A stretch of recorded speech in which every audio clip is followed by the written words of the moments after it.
aqui de novo! Hoje nós vamos falar sobre Revolução Industrial, um assunto que está sempre presente nos vestibulares e nas questões do Enem. Bora lá então entender melhor sobre esse assunto? Vamos lá para a Inglaterra. Oi galera, cheguei aqui. Vamos então galera entender melhor a questão da Revolução Industrial. Vamos aqui consultar alguns documentos, por isso que nós estamos aqui, ó, na Inglaterra. O acúmulo de capitais foi um dos principais motivos para o pioneirismo inglês na industrialização. A partir do século XVI, os burgueses ingleses conseguiram acumular uma grande quantia de capital devido à exploração comercial nas colônias da América. Tendo capital, agora é preciso a mão de obra. Então, entre os séculos 16 e 18, os burgueses ingleses realizaram aquilo que se chama de cercamento das terras comunais, transformando elas em grandes propriedades, as quais viriam ser depois transformadas em pastos para a criação de ovelhas, que iriam produzir a lã, que era a matéria-prima principal para as indústrias têxteis da Inglaterra. Então, sem a ocupação no campo, essas pessoas partiram para a cidade. Como não havia emprego para todas essas pessoas, se fez uma multidão de pessoas desempregadas. E os burgueses, donos de fábrica, se aproveitando dessa situação, começaram a contratar essas famílias. Contratavam famílias inteiras para trabalhar em suas fábricas, pagando salários baixíssimos para eles, sem muitas condições de trabalho ou mesmo de vida para eles, condições realmente precárias.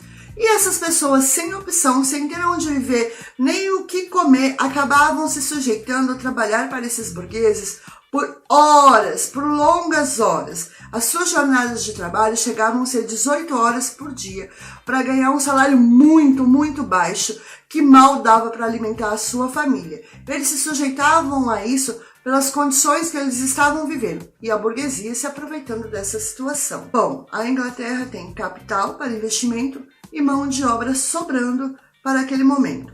Mas outro fator determinante para a industrialização inglesa foram os recursos naturais em solo. O solo britânico era rico em ferro e carvão. Para a indústria pesada, o ferro foi essencial para a produção de ferrovias, locomotivas, máquinas, motores. Foi essencial, então, para a industrialização pesada. E o solo britânico era rico, tanto em ferro quanto em carvão. E o carvão foi essencial para produzir a energia para a movimentação das suas máquinas, para o funcionamento tanto das máquinas quanto das locomotivas. Então, a Inglaterra tem capital, mão de obra e solo com matéria-prima em abundância. Foi perfeito para o pontapé inicial da Revolução Industrial. Por isso, a Inglaterra foi a pioneira em começar esse processo, porque ela tinha tudo o que ela precisava. O capital, a mão de obra e a matéria-prima vinda do solo, o carvão e o ferro. Começa aí a industrialização, ou seja, a Revolução Industrial. Por isso a Inglaterra se tornou a pioneira na industrialização. Vamos ver como é que fica essa situação agora. A partir do século XIX, com a Revolução Industrial, houve mudanças drásticas na sociedade inglesa e no processo de manufaturas. Até então, nós tínhamos os artesãos que produziam praticamente tudo. As pessoas iam lá, encomendavam seus produtos e eles faziam todo o processo. Com a industrialização, os artesãos vão deixando, de existir em grande quantidade como haviam, porque o processo passa a ser mais organizado. As fábricas que produzem em larga escala, por exemplo, vamos usar aqui o exemplo de um alfinete. Um artesão ele tem que fazer o processo completo, esticar o arame, cortar, colocar a cabeça, afiar a ponta, polir e embalar. Na indústria já vai funcionar diferente. Um grupo de pessoas estica o arame, outro grupo corta, outro grupo afia a ponta, o outro grupo coloca a cabeça do alfinete, o outro grupo vai fazer o polimento e vai ser finalizado e embalado para venda. Claro, esse processo produz muito mais rápido e muito maior quantidade e faz com que o preço das coisas fique mais barato, mais acessível, tá? E aí isso vai gerar, né, o consumo, começa aí a questão do consumismo, começa aí o capitalismo. Mas em relação aos artesãos, as pessoas deixam de conhecer o processo todo, porque o artesão, ele conhecia o processo do começo ao fim. Na indústria não, as pessoas ficam meio que limitadas a um único processo. Elas se habituam a praticar o mesmo movimento sempre. Sendo assim, se produz mais. A partir daí, a mudança na sociedade inglesa, nesse período, no século XIX, ela acontece brusca, assim, porque somem praticamente os artesãos e nasce aí a classe operária, que, só para lembrar, estava vivendo em condições precárias, trabalhando 18 horas por dia, ganhando um salário muito pequeno, muito baixo. Mas eles vão assim se adaptando nessa mudança que está acontecendo. Mas vamos ver o que vai acontecer com a classe operária agora. A disciplina nas fábricas.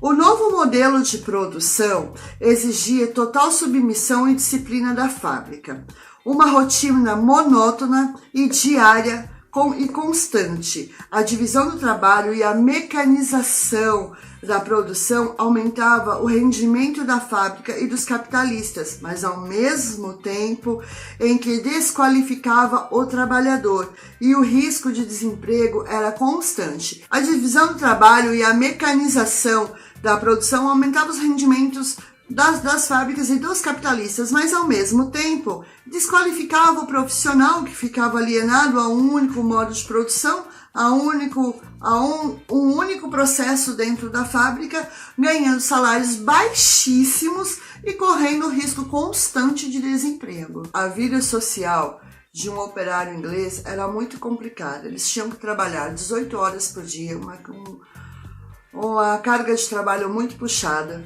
E eles, por ganharem muito pouco, eles procuravam morar perto da fábrica, perto da poluição, em bairros que ofereciam situações precárias para eles. Porém, mesmo com a carga horária puxada, eles ainda arrumavam um tempinho para um lazer. No seu pouco tempo livre, eles aproveitavam para ir às feiras e para praticar um esporte. Já os burgueses tinham uma vida de ostentação. Bem, os trabalhadores passam a ter contato com os socialistas, tá? E os anarquistas.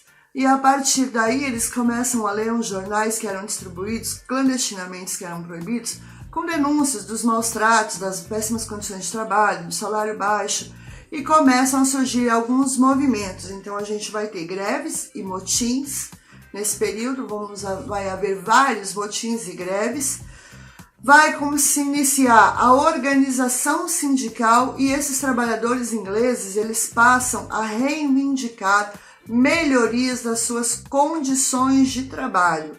Tá? Então, aí, na Revolução Industrial, nesse período do século XIX, começa a se organizar os sindicatos, né? Que a gente tem até hoje no nosso dia a dia, né, de trabalho. A gente tem os sindicatos que supostamente estão para defender e garantir os nossos direitos de trabalhador. Mas será que eles conseguiram conquistar alguma coisa lá no século XIX? Bora lá ver? Com a organização sindical, na década de 1830, os trabalhadores ingleses conseguiram seus primeiros direitos trabalhistas. Conseguiram aprovar algumas leis que, como por exemplo, ficou estipulado que crianças de 9 a 13 anos de idade trabalhariam somente 6 horas por dia.